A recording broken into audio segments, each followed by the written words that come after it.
Bonjour à tous et merci de suivre le flash d'information. En Côte d'Ivoire, les obsèques du Premier ministre Ahmed Bakayoko débutent hier à 18 h de la présentation des condoléances en sa résidence à la Riviera, dans la commune de Cocody. Favoriser et encourager l'autonomisation économique des femmes, c'est l'objectif de l'Emerging Women Leaders Conference. La deuxième édition de cet événement s'est déroulée récemment dans la commune de Cocody.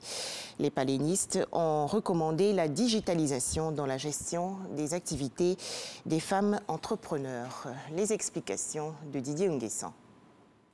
Des femmes et jeunes filles réunies autour d'un objectif commun, promouvoir le leadership féminin africain. Cette rencontre, initiée par Afotouressemble et l'association GSP5, vise à encourager la jeune femme à l'autonomie financière. Les gens ne comprennent pas forcément les finances, ils ne comprennent pas comment ça se passe pour avoir accès au financement. Et donc, si on les assiste et qu'elles sont prêtes, nous pensons qu'elles peuvent réussir.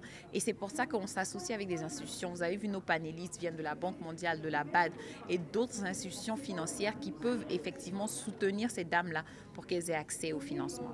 Accès au financement, mentorat, réseautage et éducation sont entre autres les thématiques développées par les panélistes pour accroître et dynamiser les PME dirigées par les femmes. Elles ont droit aussi à une certaine aisance financière, mais que ça nécessite qu'elles se retroussent les manches, ça nécessite qu'elles se forment assez pour comprendre comment est-ce que le monde économique marche et ça nécessite qu'elles se mettent ensemble pour créer de la valeur et se tirer vers le haut. Lorsqu'on décide de créer un business, avoir un mentor ou un réseau assez puissant peut nous permettre de nous faire connaître. Ils vont nous donner des recommandations.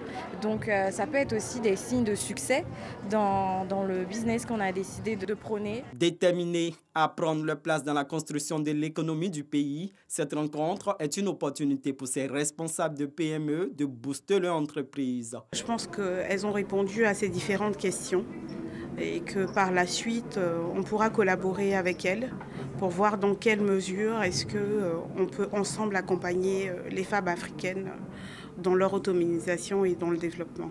Le représentant du ministre des Petites et Moyennes Entreprises a dit la volonté du gouvernement d'accompagner les entrepreneurs à croître et dynamiser leurs activités. Toujours en Côte d'Ivoire, les productions de coton et d'anacarde en hausse. 490 455 tonnes pour le coton, qui maintient le pays au 3e rang des États africains producteurs, et 800 000 tonnes pour l'anacarde. La Côte d'Ivoire en est le premier producteur mondial. Des résultats possibles grâce aux actions du Conseil du coton et de l'anacarde. Plus de précisions dans le journal de 13 h. L'actualité hors de chez nous. En Centrafrique, les élections législatives du 14 mars dernier se sont déroulées dans le calme. Annonce faite par l'Autorité nationale des élections.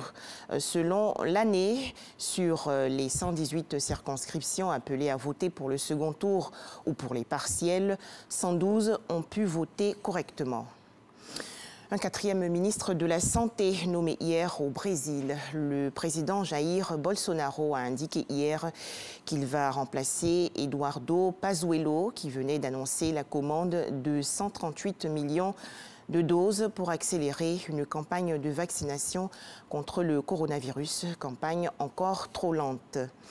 Enfin, les pays asiatiques, une priorité pour les États-Unis. Le chef de la diplomatie américaine, Anthony Blinken, est au Japon. Première étape d'un voyage en Asie avec le ministre de la Défense, Lloyd Austin.